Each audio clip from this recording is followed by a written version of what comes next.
et sidespring.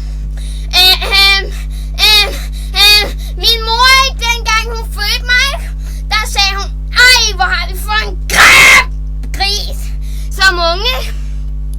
Og så sagde hun, ja, så sagde farmand jo, det er da godt, at slagteren kommer forbi i morgen, ikke? Eller i næste uge, faktisk. Og så 2 uger senere, ikke?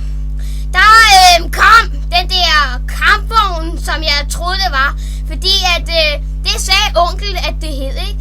Og så da den der kampvogn begyndte at køre, ikke?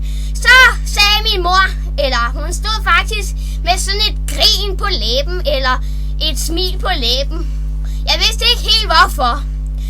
Men i hvert fald, der sad jeg inde i den der mørke kampvogn, ikke? Det troede jeg i hvert fald, det var.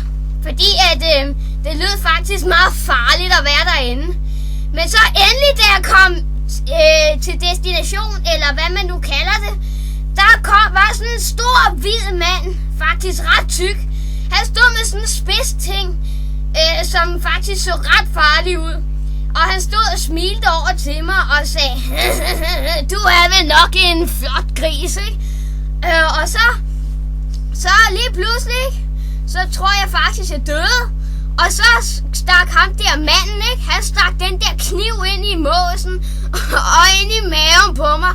Og det gjorde faktisk ret af.